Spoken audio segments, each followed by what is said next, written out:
Dan dalam hadis dzikruka akhaka bima yakrahu. Ya, ghibah itu artinya kamu menyebutkan saudaramu atau temanmu dengan sifat-sifat yang dia tidak suka. Kadang-kadang orang malah salah pengertian ya. Saya tidak ghibah, tidak menggunjing, tidak ngerasani. Ini kenyataan. Ya. Itu kenyataan itu namanya ghibah. Jadi kalau ada orang punya aib kemudian kamu ceritakan kepada orang lain, itu namanya ghibah. Kalau tidak ada kenyataannya, namanya buhtan, atau bahasa Jawanya, bahasa Indonesianya fitnah.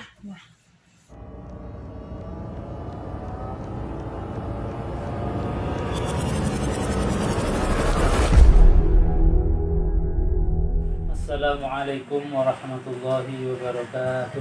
Waalaikumsalam warahmatullahi wabarakatuh. Alhamdulillah wassalatu wassalamu ala Rasulillah wa ala alihi washabihi wa mawalah, la haula wala quwata illa billah, amma ba'd. Anak kelas 12, untuk pertemuan kali ini kita lanjutkan berapa kemarin ya? Bab 2, menghindari akhlak tercela. Pada pertemuan kali ini kita akan bahas 3 akhlak tercela, yaitu tentang namimah, tajassus, dan ghibah. Nah, ini ketiga-tiganya bahasa Arabnya apa artinya? Nanti akan dijelaskan satu persatu. Yang pertama, namimah.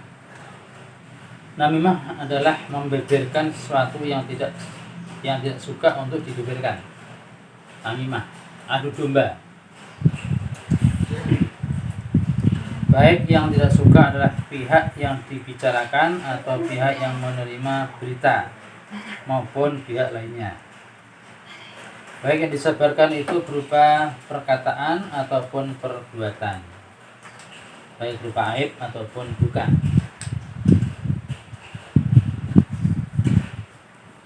Namimah ya, namanya ya, bahasa Jawanya adu-adu, bahasa Indonesianya adu domba. Jadi membawa berita benar maupun berita bohongan kepada orang ketiga. Kebanyakan namanya itu memang ngarang ya, berita karangan. Namanya ada orang namanya Pak Ijo dengan Pak Idin. Kemudian orang ketiga ini ingin mengadu antara Pak Ijo dan Pak Idin. Padahal Pak Ijo dan Pak Idin ini teman akrab pastinya. Mereka baik sekali. Kemudian ada yang iri, ada yang tidak suka, terus ingin mengadu mereka berdua supaya berantem. Nah, terus dia datang kepada Pak Ijo, "Jo, kamu dirasani Pak Idin. Biasanya apa? Masa masalahnya itu. Iya. Jadi kamu tetap di malam nyolong kita tanggung. Wah, orang ajar Pak Idin." Nah, gitu ya. Nah, terus si orang tadi mendatangi Pak Idin gitu. "Din, Pak Idin, kamu dirasani Pak Ijo. Jalannya ke diberi bar ngetik tanggomu jadi." Nah, adanya Pak Ijo sakit hati kepada Pak Idin juga sakit hati kepada Pak Ijo. Nah, begitu mereka bertemu terus langsung berantem.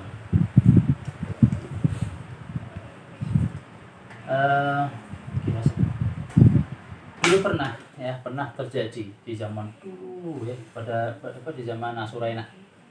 Ada seorang budak ini kalau namimah ini luar biasa pinternya, ahli dalam namimah. Bahkan dia bisa mengadu domba antara majikan laki-laki dan majikan perempuan. Ya. Nah, pada suatu hari dia ngomong kalau bos wedok,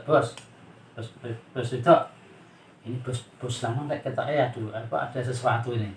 Sesuatu apa? Dia selingkuh. Wah, yang benar kamu, nggak mungkin suamiku selingkuh. Kalau nggak percaya, nggak percaya ya sudah, yang penting saya udah kasih tahu. Ya terus, gimana? Ya, mau nggak tak kasih tahu bagaimana caranya supaya bos Lana nggak selingkuh lagi, makin cinta sama bos Putri. Gimana caranya? Nah, kalau dia tidur nanti ambil jenggotnya terus dimasukkan kopi, dipotong kecil-kecil. Nah, oke kalau begitu aja siap. Nah, terus si budak ini tadi ngomong dengan ke bos lanang beda lagi. Bos, nah bos bedok ini kayaknya ada apa-apa deh bos. Ada apa-apa gimana? Dia selingkuh. Nah, iya dia selingkuh. Kamu nggak usah macam-macam ngarang berita. Ini serius bos. Nah terus kalau nggak percaya tunggu aja tanggal mainnya. Nah, mungkin dalam waktu 2 atau 3 hari ini saya dengar dia berencana mau membunuh bos lanang. Wah gitu ya. Coba aja nanti kalau mau tidur bos pura-pura tidur. Nah nanti kalau nggak percaya pasti bos itu akan membunuh bos lanang. Ya terus pas malam-malam kan tadi disuruh ambil apa? Ambil jenggot. Dia bawa gunting kan mau motong jenggotnya. Nah dikira tadi omongannya budak beneran, dikira mau membunuh, maka terus ke guntingnya langsung direbut, ditusukkan ke istrinya. Nah itulah akibat adu domba. Akhirnya apa? Akhirnya keluarga perempuan, keluarga istri nggak terima, ya saudaranya dibunuh oleh suaminya sendiri. Akhirnya si suami dibunuh oleh keluarga perempuan. Nilai negatif perilaku namimah. Yang pertama mendapat dosa. Rasulullah SAW mengingatkan kaum muslimin agar jangan melakukan namimah, karena namimah termasuk salah satu dosa besar. Allah Subhanahu wa taala akan menimpakan azab yang pedih bagi para pelaku namimah. Yang kedua, mendapat predikat orang fasik. Allah mensifati pelaku namimah sebagai orang fasik, yakni orang yang menyaksikan tetapi tidak meyakini dan melaksanakan. Ia juga bermaksud melakukan maksiat, meninggalkan perintah Allah dan menyimpang dari jalan yang benar. Yang ketiga, informasi yang diberikan menyesatkan. Ya, seperti cerita tadi. Yang keempat, menimbulkan sikap saling membenci. Oke, kelompok tadi akhirnya apa? Si suami benci pada istrinya, istri benci pada suaminya. Akhirnya suami membunuh istrinya dan keluarga istri juga membenci si suami tadi. Saling membenci dan informasi tadi menyesatkan. Yang kelima, merusak hubungan persahabatan. Ya, bahkan dalam cerita tadi bukan hanya persahabatan, merusak hubungan suami istri, merusak hubungan keluarga suami dan keluarga istri. Menghindari perilaku namimah. Apa yang harus kita lakukan supaya kita terhindar dari namimah? Yang pertama, menjaga lisan. Salah satu anggota tubuh yang sering melakukan dosa adalah lisan. Oleh karena itu, seorang muslim harus menjaga lisan dari menyakiti hati dan perasaan orang lain. Salamatul insan fi hifdzi lisan.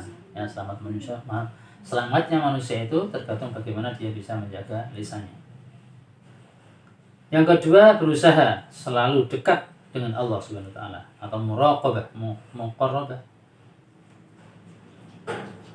Taqarrub ila Allah, yang dekat kepada Allah. Seorang muslim harus mempunyai merasa diawasi, berarti muraqabah, ini tulisannya muqarrabah, yang salah ya. Yang benar muraqabah, merasa diawasi oleh Allah. Karena dia tahu bahwa Allah yang maha melihat, maha mengetahui, maha mendengar, maha dekat. Tidak satupun yang luput dari pengetahuannya. Yang ketiga, mengakui kesalahan dengan meminta maaf. Meminta maaf itu bukan perbuatan hina, ya, bukan perbuatan tercela. Justru meminta maaf adalah perbuatan yang mulia. Begitu juga memaafkan. Kalau ada orang lain berbuat salah, jangan dendam, maafkanlah dia. Mungkin dia sedang khilaf. Ya walaupun sengaja nggak apa-apa, kita maafkan. Ya, tidak usah menunggu dia minta maaf.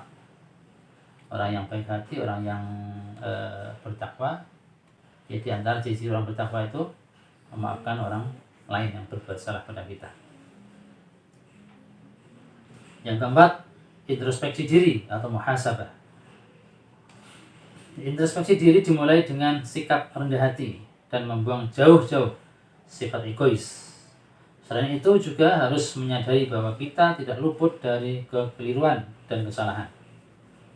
Introspeksi diri bukan berarti bersikap menghakimi atau menyalahkan diri sendiri, tetapi bentuk kebesaran hati untuk memperbaiki dan mengembangkan diri sendiri ke arah yang lebih baik. Kemudian tema kedua adalah tajassus. Apa tajassus itu? Tajassus artinya mencari-cari kesalahan orang lain, atau mencari berita dan menyelidikinya. Mencari berita dan menyelidikinya. Secara istilah itu tadi makna tajassus secara bahasa atau etimologi.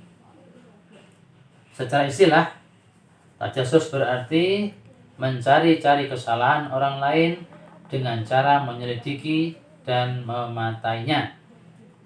Perbuatan tajassus merupakan perbuatan yang dilarang oleh agama Islam. Perbuatan ini sama dengan memakan daging saudaranya. Dalam surah Al-Hujurat ayat 12 Allah berfirman, A'udzubillahi minasyaitonirrajim.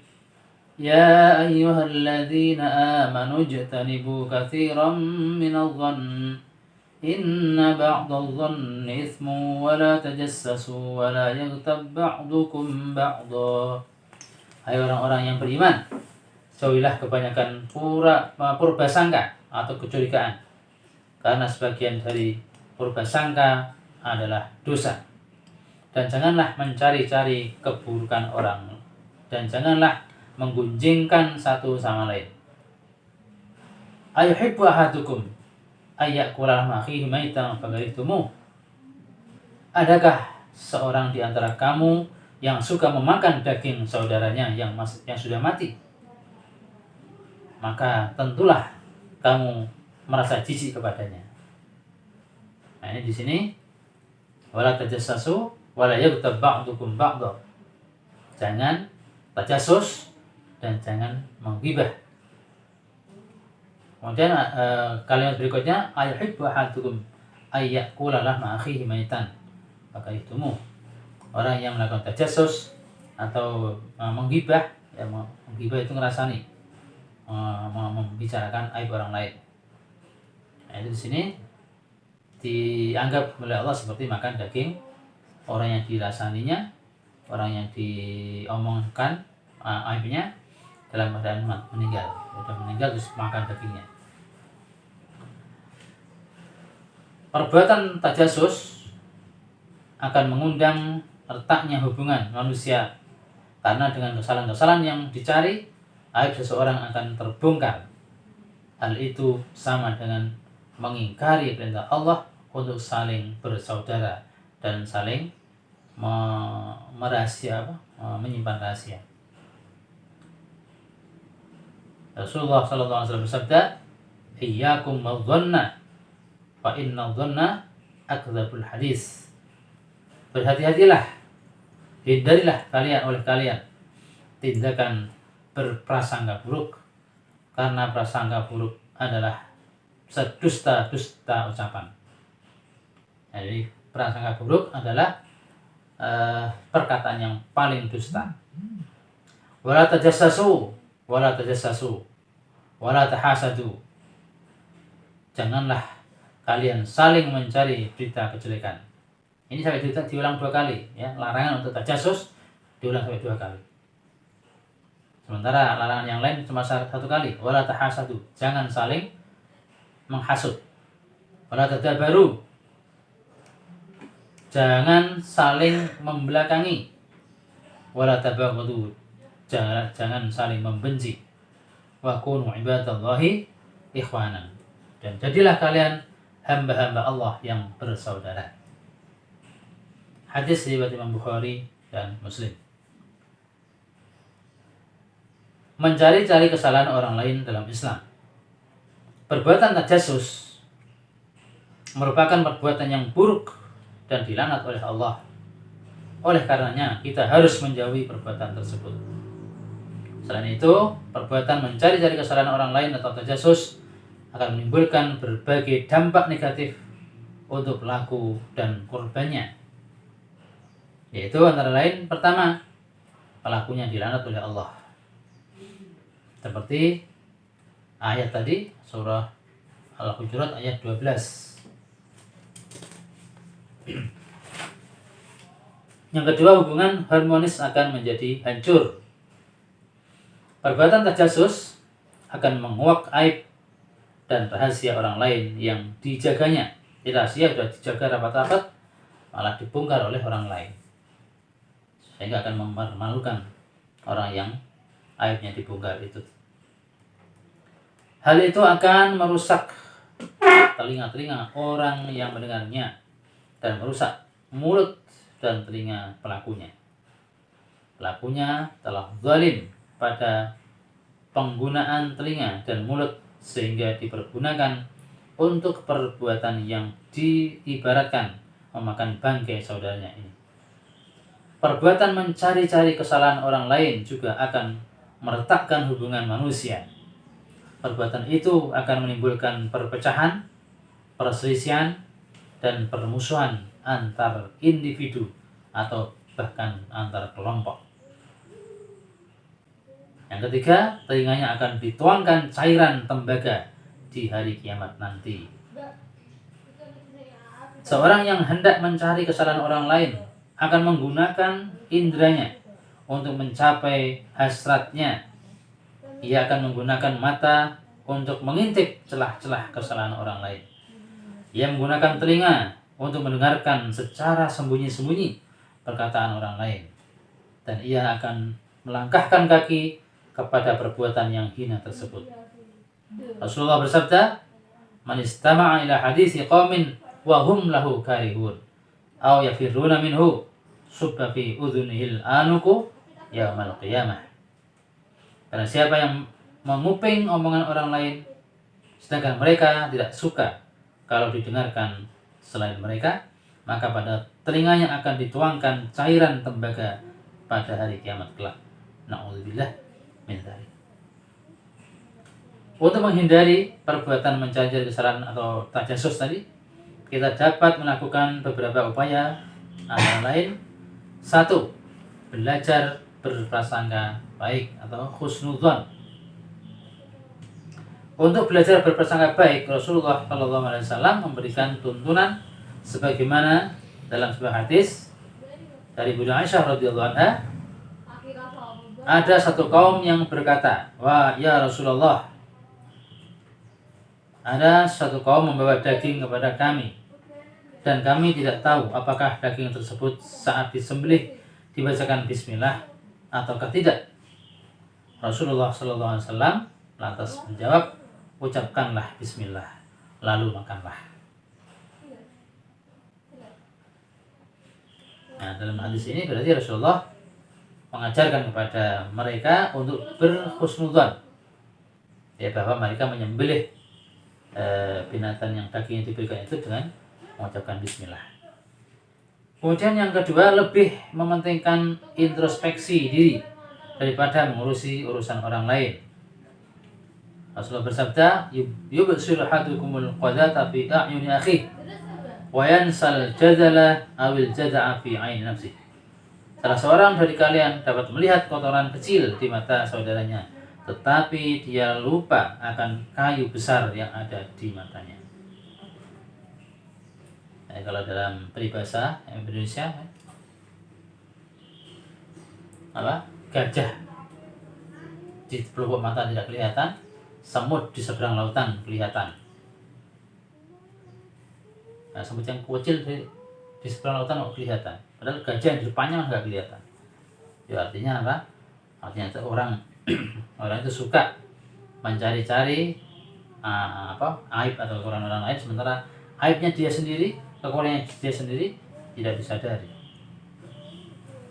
Boleh curiga dengan adanya bukti, tapi tidak perlu berlebih-lebihan.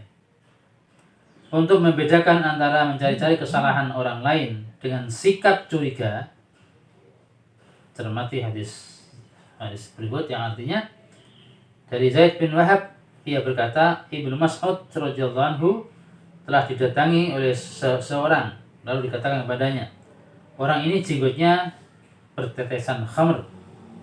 Ibnu Mas'ud pun berkata, kami memang telah dilarang untuk tajassus, tapi jika tampak sesuatu bagi kami akan menindaknya. Menurut Imam Abu Hasan Ibnu Hibban al-Busti, orang yang berakal wajib mencari keselamatan untuk dirinya dengan meninggalkan perbuatan tajassus dan senantiasa sibuk memikirkan kejelekan dirinya sendiri. Sesungguhnya orang yang sibuk memikirkan kejelekan dirinya dan melupakan kejelekan orang lain, maka hatinya akan tentram dan tidak akan merasa capek. Setiap kali dia melihat kejelekan yang ada pada dirinya, maka dia akan merasa hina tatkala melihat kejelekan yang serupa ada pada saudaranya. Sementara orang yang senantiasa sibuk memperhatikan kejelekan orang lain dan melupakan kejelekan sendiri, maka hatinya akan buta, badannya akan merasa letih, dan akan sulit baginya meninggalkan kejelekan dirinya. Ada prinsip yang perlu kalian dan kita semuanya jadikan pegangan. Lupakan dan ingat. Apa itu lupakan dan ingat? Ingat dan lupakan. Pertama, ingatlah kesalahanmu kepada orang lain. Ya, walaupun kamu pernah berbuat salah sekali kepada temanmu atau kepada orang lain, ingat, jangan sampai terulang lagi. Ingat kebaikan orang lain kepadamu. Dan kalau ada orang lain yang pernah berbuat baik kepadamu walaupun sekali, ingat, ya, ingatlah dan berusaha untuk berbuat baik pula padanya. Dan yang kedua, prinsip lupakan. Apa itu lupakan? Lupakanlah kesalahan orang lain kepadamu, dan lupakanlah kebaikanmu pada orang lain. Jadi kalau kita berbuat baik pada orang lain, tidak usah ingat-ingat. Tapi kalau ada orang lain yang berbuat salah kepada kita, juga nggak boleh diingat-ingat. Ya, jangan dendam, barbar, ya, maafkan.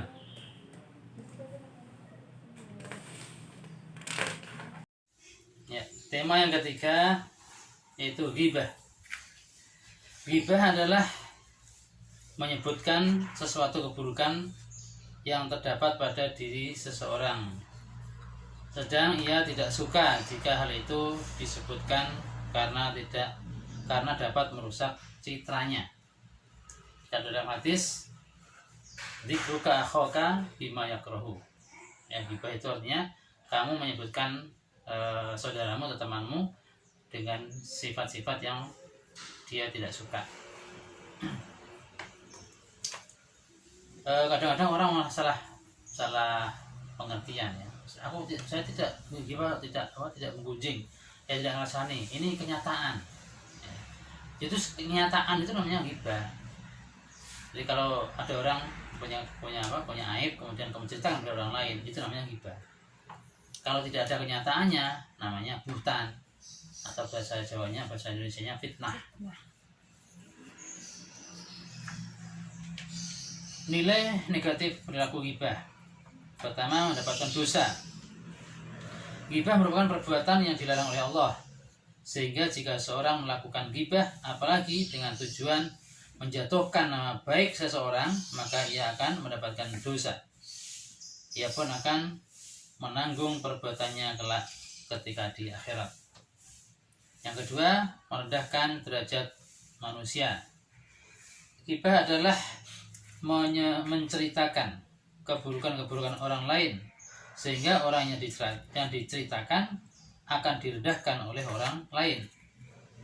Namun tidak hanya orang yang diceritakan keburukannya lah yang menjadi rendah derajatnya, melainkan pelakunya pun juga akan rendah derajatnya karena menyukai hal-hal buruk. Yang ketiga, berprasangka buruk dan menghancurkan martabat seseorang. Ghibah juga berakibat menghancurkan moralitas manusia dan merenggut martabat dan kualitas-kualitas mulia dengan sangat cepat sebagaimana api membakar kayu bakar. Yang keempat, memakan bangkai. Seperti memakan bangkai, pelaku ghibah disamakan dengan pemakan bangkai manusia, suatu makanan yang tentu menjijikan dan tidak disukai. Ayuhibbu ahadukum ayyakula lahma akhihi maitan fakarihtumuh. Adakah seorang di antara kamu yang suka memakan daging saudaranya yang sudah mati? Maka tentulah kamu merasa jijik kepadanya. Surah Al-Hujurat ayat 12. Yang kelima, pembicaraan yang selalu buruk. Menceritakan keburukan orang lain dengan terang-terangan, baik di hadapan seorang maupun dalam komunitas masyarakat, tentu akan menambah sedih jika hal tersebut diketahui orang yang bersangkutan. Yang keenam, membawa berita bohong atau gosip. Menceritakan keburukan orang lain meskipun benar keadaannya adalah perbuatan yang dilarang dalam Islam. Orang yang menceritakan keburukan orang lain biasanya akan ditambah dengan berita-berita bohong, atau bahasa apa istilah Jawane dibumboni, ya, biar tambah sedap ceritanya. Kemudian bagaimana caranya supaya kita bisa terhindar dari perilaku ghibah? Yang pertama bersikap pemaaf. Pemberian maaf atau menyembunyikan suatu keburukan adalah lebih baik daripada membuka keburukan orang lain, karena hal itu dapat merusak hubungan sesama manusia di tengah-tengah masyarakat. Yang kedua, menjaga pembicaraan dan memikirkan lebih dahulu. Jadi orang yang cerdas itu sebelum bicara dipikir dulu, ya, dipikir sebelum diucapkan. Kalau orang bodoh, urusan belakang, yang penting ngomong dulu. Yang ketiga, mempertebal rasa percaya diri. Orang yang tidak percaya diri suka mengikut saja perbuatan orang lain, sehingga ia mudah terseret perbuatan ghibah temannya. Dan yang terakhir, menghindar dengan melakukan aktivitas lain. Apabila kita terjebak dalam situasi ghibah dalam satu kelompok, ingatkanlah mereka akan kesalahannya, ya. Jadi kalau ada teman-teman yang menghibah, jangan malah ikut nimbrung atau malah manas-manasi, ngompori, langsung ambil kompor dinyalakan. Tapi ingatkan, ya, bahwa kalian sedang menghibah, hati-hati dosa. Jika tak mampu, setidaknya Anda diam dan tak menanggapi ghibah tersebut, atau kita meninggalkan mereka. Yang kadang-kadang gak ikut ghibah tetapi nguping, direkam, ya, direkam di dalam hati, dalam pikiran. Setelah itu terus diceritakan kepada orang lain lagi, ya, ini malah tambah bertumpuk-tumpuk dosanya. Oke, demikian pembelajaran hari ini, semoga bermanfaat dan semoga kita semua dijauhkan oleh Allah dari sifat-sifat tercela. Dari kemarin ada fitnah, ada hoax, kemudian namimah, tajasus, dan ghibah. Kita tutup dengan doa kafaratul majlis bersama-sama. Subhanakallahumma wa bihamdika asyhadu an la ilaha illa anta astaghfiruka wa atubu ilaik. Walhamdulillahirabbil alamin. Wassalamualaikum warahmatullahi wabarakatuh. Waalaikumsalam warahmatullahi wabarakatuh.